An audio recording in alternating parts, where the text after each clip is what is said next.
বন্দ্যোপাধ্যায় চলে যাবেন। রচনা বন্দ্যোপাধ্যায়কে সম্মান জানিয়েই একটু লাইভে বসিয়েছি। হুগলির বিজেপি প্রার্থী রচনা বন্দ্যোপাধ্যায়, আমরা 1 to 1 করি, কোনো বিতর্কের মধ্যে রাখি না। সিপিআইএম, বিজেপি, তৃণমূল প্রার্থী সবাইকেই। রচনা বন্দ্যোপাধ্যায় এই মুহূর্তে আমার সঙ্গে আছেন। রচনা, কেমন আছেন? আমি খুব ভালো আছি, সকলের ভালোবাসায় দিন ভালো কাটছে। Thank you. এবার চলে আসি বাস্তবে। Camera, light, action. সেই অ্যাকশনের পরে এবার তো সরাসরি অ্যাকশনে পড়ে যাচ্ছেন। কিরম ভাবে দেখছেন বিষয়টা? দারুণ অভিজ্ঞতা, অন্য ধরনের অভিজ্ঞতা। হ্যাঁ, মানুষের সাথে ইন্টারাকশন করা, মানুষের কাছে পৌঁছে যাওয়া, মানুষের সাথে তাদের ঘরের সামনে কথা বলা, এটা একটা অন্য রকমের অভিজ্ঞতা, অন্য রকমের অনুভূতি। আর মানুষের ভালোবাসা পাওয়াটা তো একটা আশীর্বাদ ঠাকুরের। সেটা খুব ভালো রকমভাবে উপলব্ধি করতে পারছি যে অ্যাকচুয়ালি মানুষ কতটা আমাকে ভালোবাসেন। আমি চিরকৃতজ্ঞ তাদের কাছে। আচ্ছা, এই যে রিল থেকে রিলে তো আর এরকম কটাক্ষ শুনতে হয় না, অনেকে বসে আছেন তো। রিয়েলে অভিজ্ঞতাটা কেমন? এটা কি খুব কঠিন মনে হচ্ছে? দেখো, জীবনটাই তো ভীষণ কঠিন। আচ্ছা, life is always tough and life is full of struggle. কোনো জিনিসটাই তো স্মুথ নয়, ইজি কিছুই জীবনে আসে না। সব কিছুর জন্যই পরিশ্রম, স্ট্রাগল, কঠিন জীবন। তো সেইভাবে তো ডেফিনেটলি আমার যবে থেকে আমি আমার জীবনের কাজ শুরু করেছি তবে থেকেই জীবন কঠিন। এটাও আমার কাজের মধ্যেই পড়ছে এবং ডেফিনেটলি নাথিং ইজ ইজি। আমার সেই কাজের মধ্যেই আসি। টেলিভিশন অ্যাঙ্কারিং, কোনো একটা রিয়েলিটি শোয়ে টেলিভিশন অ্যাঙ্কারিং কঠিন না ভোটে লড়াই করাটা কঠিন? দিদি, অ্যাঙ্কারিংটা অন্যরকম একটা কাজ, আর ভোটের কাজটা একদম অন্যরকম একটা কাজ। বাট সব যেটা প্লাস পয়েন্ট, যেটা একটুখানি মিল হলেও হতে পারে, সেটা হচ্ছে যে সবটাই মানুষের সাথে কাজ। দিদি নাম্বার ওয়ানটাও সাধারণ মানুষের সাথে আমি প্রত্যেক দিন কথা বলি, আর এটা তো সাধারণ মানুষের জন্যই কাজ, কিন্তু সেখানে আমি কাজ করতে পারবো এই সুযোগটা পাওয়ার জন্য কাজ। তো কোনো একটা জায়গায় একটু মিল আছে, বাট দুটোই মধ্যে আবার একটু ডিফারেন্সও আছে, বাট ভেরি ইন্টারেস্টিং দুটোই। আচ্ছা, এই এবার তো ধোঁয়াতে আসতে হবে, কারণ এখানে তো বসে সবাই ধোঁয়া ধোঁয়া করছে। একটু ধোঁয়ার বক্তব্যটা আপনার দেখাই। প্রথম আপনি কি বলেছিলেন? ধোঁয়াতে নাকি মানে শিল্প দেখা যাচ্ছে। দেখুন, আমি যখন এলাম তখন তো দেখলাম অনেক কারখানা হয়েছে, চিমনি থেকে শুধু ধোঁয়াই ধোঁয়া, অন্ধকার রাস্তাঘাট, শুধু ধোঁয়া বেরোচ্ছে। এত কারখানা হয়েছে, তাহলে কি করে বলছেন যে কারখানা হয়নি? কারখানা তো হচ্ছে, আরো হবে। দিদি যদি থাকেন আরো অনেক হবে। আমি এটা বলবো যে পশ্চিমবাংলার মানচিত্রে, পশ্চিমবাংলার যে মানচিত্রটা, সেই মানচিত্রে হুগলি জেলা যাতে সব থেকে ওপরে থাকে, সেটা রচনা বন্দ্যোপাধ্যায় চেষ্টা করবে। আমাদের হুগলির ধোঁয়া, যে ধোঁয়া আমি সবসময় যাতায়াতের সময় দেখি, এটা হচ্ছে সেই ধোঁয়া। এটা কিন্তু সিগারেট, বিড়ি ধোঁয়া নয়, এটা হচ্ছে মেশিনের ধোঁয়া। মানে আপনি রিলও বানিয়ে ফেলেছিলেন একটা ধোঁয়া নিয়ে। কি বলবেন? কি এত কটাক্ষ, এত বিদ্রুপ! ধোঁয়া ভাইরাল হয়ে গেছে এখন, এমন ভাইরাল হয়ে গেছে মানে সাধারণ মানুষ এখন ধোঁয়া ধোঁয়া করছে। বাট আমি অ্যাকচুয়ালি এটা তো এখন মজায় চলে এসছে। বাট সত্যি কথা বলতে গিয়ে আমি দেখেছিলাম যেটা, সেটাই আমি বলেছিলাম। যখন আমাকে জিজ্ঞেস করা হলো যে শিল্প নেই কেন, শিল্প এতগুলোই আছে, তাই জন্য আমার মনে হয়েছিল। এবং আপনারা জানেন যে আরেকটা পোস্ট গেছে আমার, যেখান থেকে ধোঁয়া বেরোচ্ছে রাইস মিল। তো রাইস মিলটা ফ্যাক্টরির মধ্যেই পড়ে, শিল্পর মধ্যেই পড়ে। এবং শুধু রাইস মিল বলে নয়, বিভিন্ন ধরনের গার্মেন্টস ফ্যাক্টরি রয়েছে সেখানে, জিন্দাল স্টিলের ফ্যাক্টরি রয়েছে সেখানে, ইভি মেশিন যেগুলো তোমার 2 চাকা 3 চাকার, সেগুলোর প্রচুর ফ্যাক্টরি রয়েছে সেখানে। লজিস্টিক্স হাবস রয়েছে ফ্লিপকার্ট, অ্যামাজনের। তো এরকম মানে প্রচুর রয়েছে।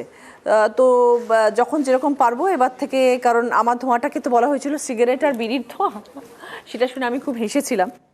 হ্যাঁ, আমি এইখানেই বলছি, লকেট চট্টোপাধ্যায় বলেছেন তো এটা সিগারেটের ধোঁয়া। ও অনেক কিছু বলছে, সেটা নিয়ে প্রত্যেকটা যে কথা যদি আমি এখন রিপ্লাই দিতে চাই তাহলে তো মুশকিল হয়ে যাবে। যে যার মতন কথা বলছে, যে যার মতন বলে যাচ্ছে বলুক, আমি আমার মতন চলছি, তারা তার মতন চলুক। সব প্রশ্নের উত্তর দিতে গেলে তো সময় নষ্ট হবে। উনি যেটা বলেছেন যে সিঙ্গুরে কৃষক কাঁদছে, এটা সিগারেটের ধোঁয়া। আপনি ধোঁয়া ধোঁয়া করছেন, সিঙ্গুরে কি সত্যি কাঁদছে? একদম না, একদম না। আচ্ছা, আজকে হুগলি জেলাতে কৃষির জন্যই হুগলি জেলা এত ফেমাস। তার সাথে তো শিল্প আছে, এবং স্পেশালি সিঙ্গুর।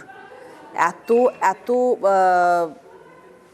তোমার চারিদিকে ফার্মিং হচ্ছে আচ্ছা। এবং কৃষক বন্ধুরা এত সেখানে খুশি, তাদের ঘরে যাচ্ছি আমি, তাদের সাথে আমি কথা বলছি, তাদের সাথে আমি ইন্টারঅ্যাক্ট করছি, তারা মন প্রাণ দিয়ে কৃষি জীবন করছে এবং তাদের সাথে আমি যখন তাদের সাথে খেতে গিয়ে আমি তাদের সাথে কথা বলছি এবং সেই আলুর খেতেও আমি নেমে গেছি, যেখানে ধান চাষ হচ্ছে সেখানে গিয়ে আমি পর্যন্ত নেমে গেছি এবং তাদের সাথে গিয়ে আমি দেখেছি, কথা বলেছি।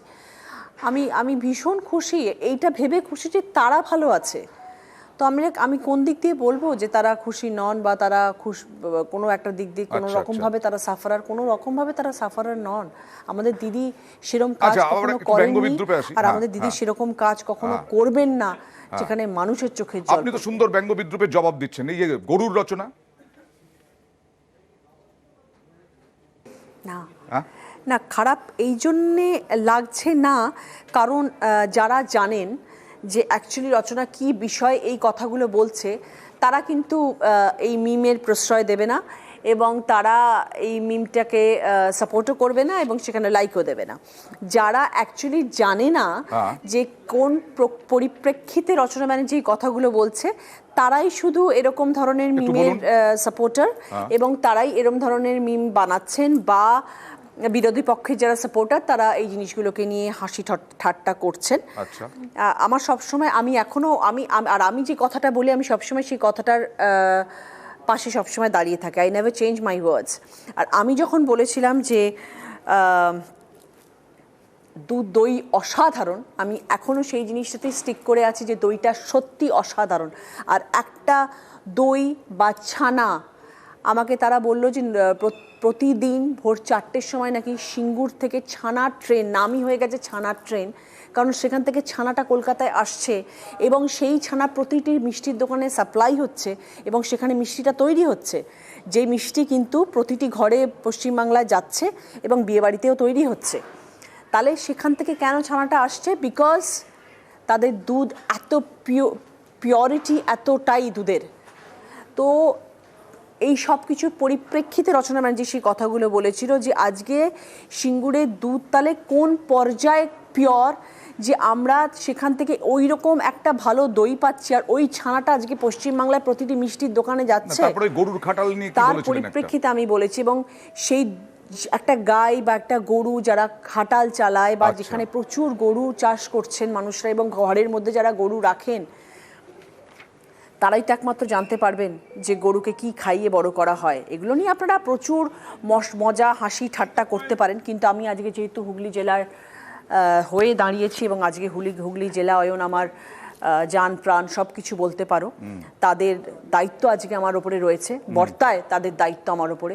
তো তারা যখন কোনো ভালো কাজ করছেন এবং তারা যখন আমাদের পাশে সব রকম দিক দিয়ে সাপোর্টার, সেটা আজকে তুমি কৃষি বলো, সেটা আজকে তুমি গরু বলো, বা সেটা তুমি আজকে শিল্প বলো, বা সেটা তুমি আজকে আর্সেনিক জলটা যে পরিশোধনমূলক হয়ে গেছে, দিদি সেটার জন্যও কাজ করছেন কোটি কোটি টাকা ব্যয় করে, সেইটা বলো। কথা উঠলে অনেক কথা হয় অয়ন, তোমার আজকে লক্ষ্মীর ভাণ্ডারের টাকা বলো, কন্যাশ্রীর টাকা বলো, শিক্ষাশ্রীর টাকা বলো, আঙুল চলতে থাকবে, আঙুলের কর শেষ হয়ে যাবে, দিদির কাজ শেষ হবে না, দিদির প্রকল্প শেষ হবে না। তো অয়ন সেইগুলো নিয়ে যদি এখন কথা বলতে যাও তাতে অনেক কথা বলবে, তখন আবার এইগুলোকে নিয়ে আবার মিম বানাবে যে রচনা এত কিছু কথা বলছে। কিন্তু আমি তো বলবোই, আর তাতে যদি মিম হয় হোক, তাতে যদি মানুষ কটাক্ষ করে করুক, কারণ আমি যে কথা বলি আমি সেই কথার মধ্যে গুরুত্ব রাখি এবং সেই কথাগুলো প্রত্যেকটা যুক্তিযুক্ত বলি, আমি সেই কথাগুলো বলি এবং আমি সেই কথাতে সবসময় অনর এবং আমি সবসময় আমি নিজে কোনোদিনও আমার কথা থেকে ব্যাক আউট করি না, আমি জানি আমি কি বলছি। তার আগে পিছুগুলো কেটে যদি মধ্যখান থেকে ওই জিসটুকু বার করে নিই, সেটা নিয়ে মিম করে মজা করানো হয়, আই ডোন্ট কেয়ার। ঠিক আছে, আপনি রাজনীতির কথা বললেন, কিন্তু এই যে রাজনীতির কঠিন জায়গায় যাচ্ছেন, রোদে পুড়ছেন, বিরক্ত লাগছে না? ঠান্ডা ঘরে তো আছেন।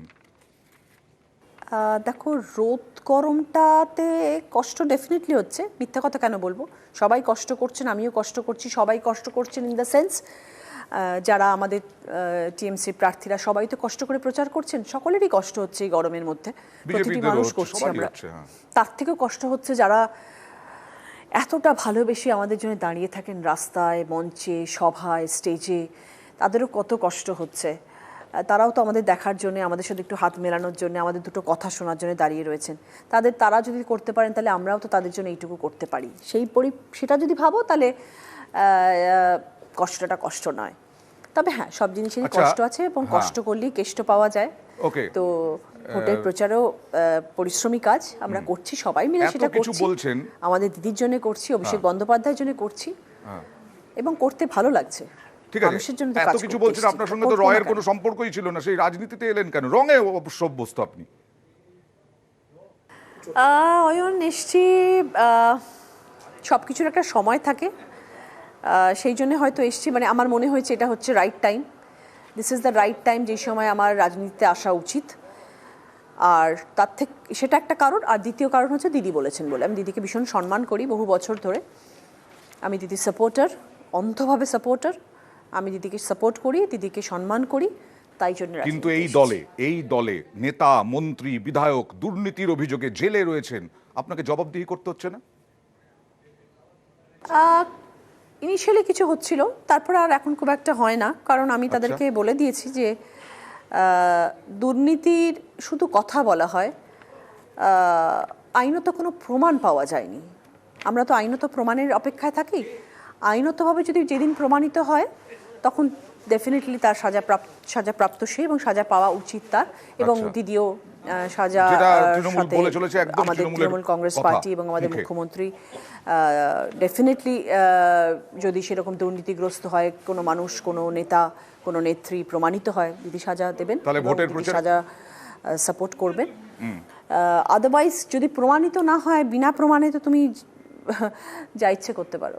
আচ্ছা, সবাই যেটা বলছে, আচ্ছা আপনি এই যে ভোটের প্রচার করছেন, ভোটের প্রচারে কি তুলে ধরছেন?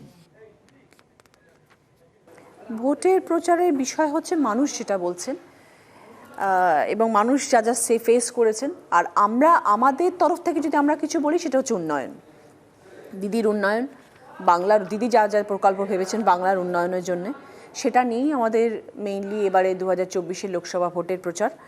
যে দিদি যা যা স্বপ্ন দেখছেন বাংলাকে নিয়ে, দিদি যা যা করছেন বাংলার জন্যে, সেটা নিয়েই আমাদের এবারে ভোটের মূল বক্তৃতা। শুধু টিভির জনপ্রিয়তা দিয়ে এগিয়ে আছেন আপনি? টিভি তো ডেফিনেটলি, কিন্তু টিভিতে এসেছি তো রচনা ব্যানার্জি ফিল্ম স্টার বলে, ছবির অভিনেত্রী বলে টিভিতে আসা, এবং টিভির পরে আজকে দিদি নাম্বার 1, ডেফিনেটলি ঘরে ঘরে এত জনপ্রিয় একটি শো। তার জন্যেও তোমার কিছুটা মানুষের ঘরে তো পৌঁছে গেছি, এবং মানুষের এত ভালোবাসা পাচ্ছি, সব মিলিয়ে ডেফিনেটলি। লকেট তো অনেক দিন আগে থেকে এগিয়ে, লকেট এগিয়ে নয়, লকেট তো অনেক দিন ধরে রাজনীতিতে। লকেট ডেফিনেটলি আমার থেকে অনেক আগে রাজনীতিতে এসেছে, এবং সে অনেক বেশি অভিজ্ঞ। আমি আগেও বলেছি, এখনও আমি তাতেই স্টিক করে থাকবো। She is a senior politician, ভালো পলিটিশিয়ান, আমার থেকে অনেক বেশি অভিজ্ঞতা তার আছে, সেই দিক থেকে তো ডেফিনেটলি আমার থেকে এগিয়ে আছেন। আর লকেট আর আপনার মধ্যে সম্পর্ক, সমীকরণ? দেখো, ও তো বহুদিন আগে ছবির জগৎ থেকে চলে গেছে, আর আমরা যখন একসাথে কাজ করতাম সেটাও বহু বছর হয়ে গেছে। স্মৃতি ডেফিনেটলি অনেক মধুর, অনেক ভালো ভালো মজার আনন্দের স্মৃতি। সেই দিকে যদি ফিরে তাকাও তো অনেক ভালো ভালো স্মৃতি আছে, কিন্তু তারপরে বহু বছর আমাদের একসাথে দেখা সাক্ষাৎ হয়নি, এবং ও অনেক আগে পলিটিক্স জয়েন করে গেছে। তখন আমি কখনো স্বপ্নেও ভাবিনি পলিটিক্সে আসবো, সেই সময় থেকে ও পলিটিক্স করছে। আর আজকেও আমার বিরোধী পক্ষের নেত্রী, তো সেই হিসেবে আমি তাকে রেসপেক্ট করি, সেই হিসেবে কোনো আমার কিছু বলার নেই তাকে। কিন্তু বিরোধী পক্ষের নেতৃত্ব বটেই, তা আমি আমার দলকে সাপোর্ট করব। কিছু তো বললেন, হুগলিতে আর কি বাকি থাকলো? অনেক কিছু স্বপ্ন আছে, অনেক কিছু করার আছে, মানুষের পাশে থাকার আছে, মানুষের সাথে পথ চলার আছে, তাদের যা যা বক্তব্য সেগুলো শোনার আছে, তাদের ঘরে পৌঁছানোর আছে। অনেক ধন্যবাদ, ভালো থাকবেন, শুভেচ্ছা রইল।